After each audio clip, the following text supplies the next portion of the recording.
Bonjour chers auditeurs et chères auditrices, nous nous retrouvons aujourd'hui mardi 19 mai pour Il était une fois. Nous allons frères et sœurs aujourd'hui poursuivre notre méditation dans l'évangile selon Saint Jean. Nous entrons dans le chapitre 17. Nous sommes au verset 1 à 11.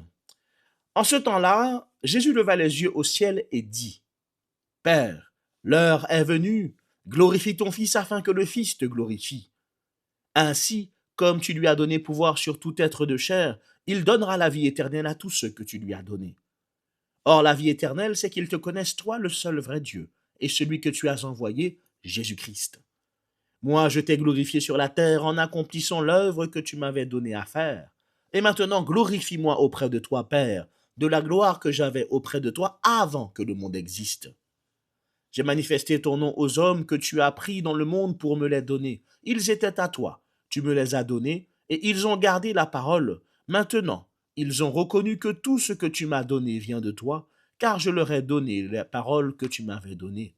Ils les ont reçues, ils ont vraiment reconnu que je suis sorti de toi, et ils ont cru que tu m'as envoyé. Moi, je prie pour eux, ce n'est pas pour le monde que je prie, mais pour ceux que tu m'as donnés, car ils sont à toi. Tout ce qui est à moi est à toi, et ce qui est à toi est à moi, et je suis glorifié en eux. Désormais, je ne suis plus dans le monde, eux, ils sont dans le monde, et moi, je viens vers toi. Frères et sœurs, nous voilà maintenant entrés dans ce chapitre 17, beau chapitre 17, qui commence d'ores et déjà par cette thématique de la vie éternelle, qui, selon cet évangile, commence dès maintenant et qui commence par la connaissance du Père et du Fils. Nous entrons vraiment, frères et sœurs, dans la grande prière sacerdotale de Jésus au chapitre 17, et immédiatement Jésus donne une définition bouleversante de la vie éternelle. Il dit: la vie éternelle, c'est qu'ils te connaissent. Et vous voyez, beaucoup de personnes réduisent la vie éternelle à ce qui arrive après la mort. Le fait que, en gros, on soit en paradis, quoi. Mais chez Jean, la vie éternelle, elle commence déjà maintenant. La vie éternelle, elle n'est pas seulement après. Mais Jésus dit, la vie éternelle commence dans la relation avec Dieu. Et donc, elle n'est pas seulement une durée infinie que l'on aura une fois qu'on sera mort, mais elle est une manière nouvelle de vivre dès maintenant ce que l'on vivra par la suite. Et voyez, le verbe connaître, et ça on l'avait déjà vu, frères et sœurs, ne signifie pas seulement savoir des choses. Chez Jean, connaître, ça veut dire entrer en communion profonde avec quelqu'un. Et donc, ça n'est pas accumuler des idées ou des informations sur un individu, mais réellement vivre avec quelqu'un. Donc, quand Jésus dit que la vie éternelle, c'est de connaître le Père, ça veut dire c'est de vivre avec Dieu, c'est de demeurer avec lui, c'est de l'aimer, de recevoir sa vie. Souvenez-vous de ce qu'on disait, la quatrième et cinquième semaine du temps pascal. Et le très beau lien avec tout le parcours que l'on a fait, c'est que depuis Pâques, frères et sœurs, nous avons vu à travers chaque semaine que premièrement, Dieu attire, deuxième semaine, Dieu nourrit, troisième semaine, Dieu habite, quatrième semaine, Dieu transforme, cinquième semaine et sixième semaine, Dieu donne son esprit. Donc, vous voyez, tout cela est déjà une entrée dans la vie éternelle. Parce que tout ça est déjà une connaissance approfondie de Dieu. Et donc, l'Esprit Saint rend cette communion possible. Et voilà le point essentiel maintenant. Sans l'Esprit Saint, Dieu reste extérieur, théorique et lointain. C'est l'Esprit Saint qui rend le Christ présent. Souvenez-vous, on le voyait la semaine dernière quand on parlait de l'ascension. C'est l'Esprit Saint qui rend le Christ présent. C'est pour ça qu'on dit que nous sommes le temple de l'Esprit Saint. Et donc, c'est étant l'Esprit Saint qui fait de nous ce temple dans lequel Dieu peut réellement demeurer. Donc, c'est l'Esprit qui nous ouvre à la communion avec Dieu et qui nous fait entrer dans la vie même de Dieu. Et c'est en ça, frères et sœurs, que vous voyez, la vie éternelle, c'est vraiment vivre dès maintenant en communion avec Dieu. Si bien que cette communion-là avec Dieu a des conséquences pratiques dans ta vie aujourd'hui. Et dès ici-bas, tu vis une forme de béatitude, si on peut dire ça. Et ça, frères et sœurs, c'est beau. Ça, frères et sœurs, c'est même très beau.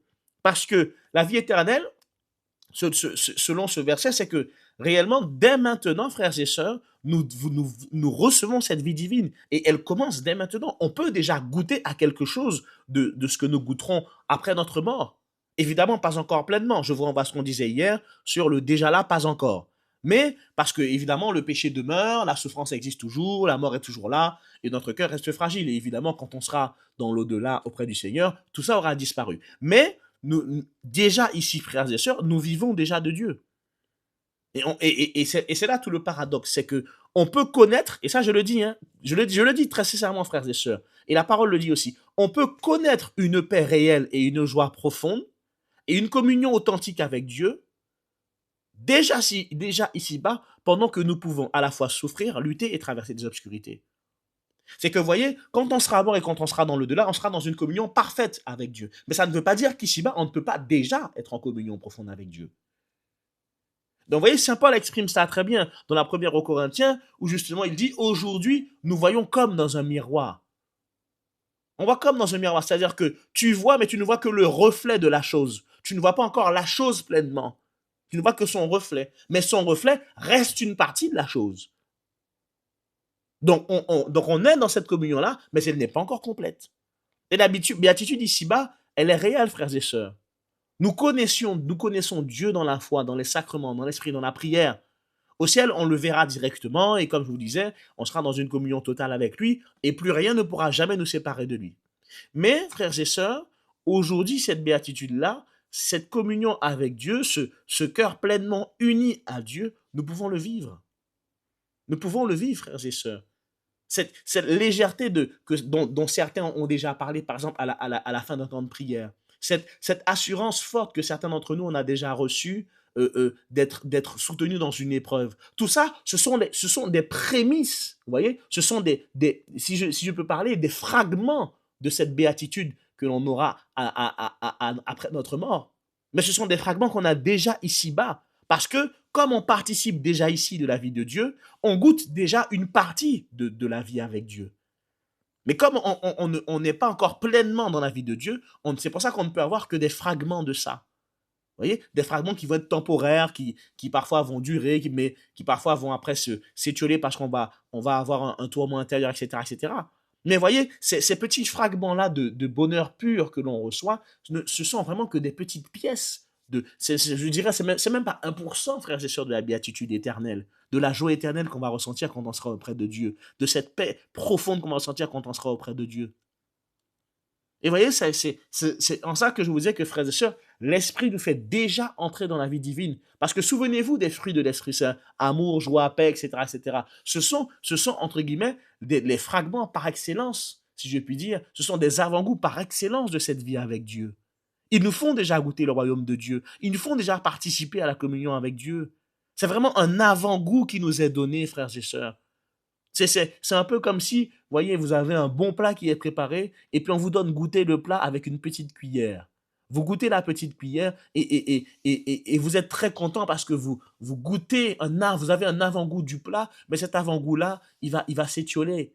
Et ça vous donnera envie de manger encore plus le repas. Mais c'est la même chose, frères et sœurs, que le Seigneur fait avec nous.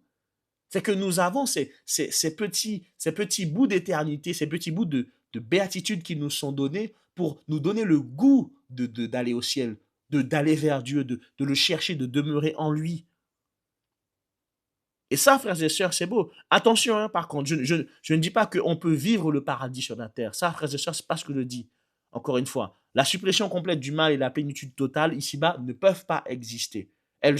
Encore une fois, ce sont des choses qui sont propres à la vie éternelle. Mais la vie éternelle, frères et sœurs, nous pouvons déjà la goûter ici-bas. Parce que le royaume de Dieu est déjà commencé, c'est ce qu'on voyait hier. Mais il n'est pas encore pleinement manifesté. Et dans l'évangile selon saint Matthieu, hein, le Seigneur nous dit heureux. Vous voyez, c'est pour ça qu'on appelle ça les béatitudes. Il nous dit heureux. Et ces béatitudes-là, elles nous sont adressées à nous pour cette terre. Ça veut dire qu'en les vivant, on peut déjà vivre, frères et sœurs, un bout de ce que Dieu veut nous donner. Et ça, c'est beau.